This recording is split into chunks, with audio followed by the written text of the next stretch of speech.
Hello everybody, எல்லாரும் எப்படி இருக்கீங்க? உங்ககிட்ட ஒரு கேள்வி கேட்குறேன். பிக் பாஸ் வீட்டுக்குள்ள போன வாரம் 2 எவிக்ஷன் நடந்தது. போன வாரத்துக்கு முன்னாடி வாரம் 2 எவிக்ஷன் நடந்ததுனால இமீடியட்டா ஆட்கள் டக்குன்னு குறைஞ்சிட்டாங்க. ஸோ டீம் பிரிக்கும் பொழுது கிச்சன் டீம்ல கம்மியான ஆட்கள் போட்டால் போதும். ஏன்னா ஆட்கள் கம்மியாயிட்டாங்க, சமைக்க போற சாப்பாடுடைய குவான்டிட்டியும் கம்மி தான் அப்படின்றது அருணோட பாயிண்டா இருந்தது. ஸோ மற்ற இடங்கள்ல ஆட்களை ஜாஸ்தி படுத்துங்க. ஏன்னா என்னதான் ஆளுங்க எலிமினேட் ஆகி போனாலும் கிச்சன் வேலை தான் குறையும். ஆனால் இந்த வீட்டோட ஸ்கொயர் ஃபீட் அதே தான் இருக்க போகுது. அதனால எங்களுக்கு பேர்டன் ஆகிடும். அதனால ஆளுங்களை குறைங்க அப்படின்னு சொன்னார். லாஜிக்கலாக தான் எனக்கும் தோணுச்சு, ப்ராக்டிக்கலாகவும் எனக்கு தோணுச்சு.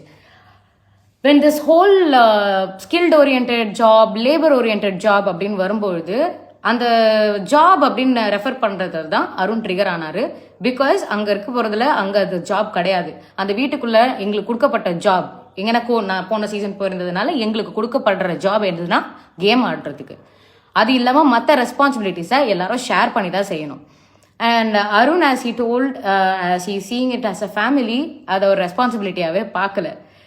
ஆனால் வீக்கெண்டில் என்ன ஆயிடுச்சு, இதை வேற மாதிரி ப்ளோ பண்ணிட்டாங்க, which actually broke my heart. ஏன்னா அடுத்த வெரி நெக்ஸ்ட் டே தீபக்கும் அருணுக்கும் ஒரு சின்ன கான்வர்சேஷன் போகுது. அந்த கான்வர்சேஷனில் தீபக் ட்விஸ்டர்ன்ற வார்த்தையை வச்சு அருணை ப்ரொவோக் பண்ணுறாங்க. அப்போது அருண் ஸ்கில் லேபர்னு அகேன் அதே கேவாஸ் நடக்குது. அப்போ தீபக் ஒரு மேட்டர் சொல்கிறாரு, லேபருக்கு இவ்வளோ டீ போதும் அப்படின்னு சொல்கிறாரு. அவருக்கு பயம் வந்துருச்சு. ஐயோ நம்ம தப்பு பண்ணிட்டோம், தப்பான வார்த்தையை பேசிட்டு தப்பா போகுன்ற பயத்துல தான் அவர் வீக்கெண்ட் எபிசோட்ல இது ஒரு மேட்டரா வந்துடக்கூடாதுன்னு அதை அழுது அவர் கன்ஃபஸ் பண்றாரு. நான் பேசின தப்பா போயிடும்டா அப்படின்ற மாதிரி அருண் கிட்ட அவர் கன்ஃபஸ் பண்ணாரு.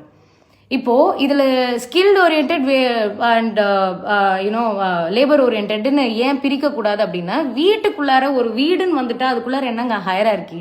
இப்போ வீட்டில் நம்ம அம்மா அப்பாலாம் இருக்கும்போது எல்லாரும் சமைக்கிறாங்கன்னா நம்ம என்ன, நீங்கள் அப்பா நீங்கள் ஸ்கில்டு ஓரியன்ட், அம்மா நீ லேபர் ஓரியன்ட் நம்ம சொல்லுவோமா?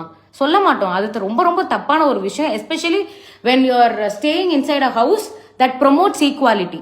அந்த இடத்துல அது ரொம்ப ரொம்ப தவறான ஒரு விஷயம்.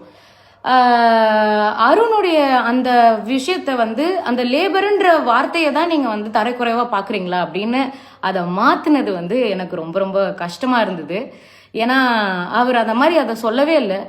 தீபக் ஓப்பனாக லேபருக்கு இவ்வளோ டீ போதும்னு சொல்லி அத்தனை கேமரா முன்னாடி கன்ஃபஸ் பண்ண ஒரு விஷயத்த ஜஸ்ட் லைக் தட் டச் பண்ணிட்டு போயிட்டாங்க.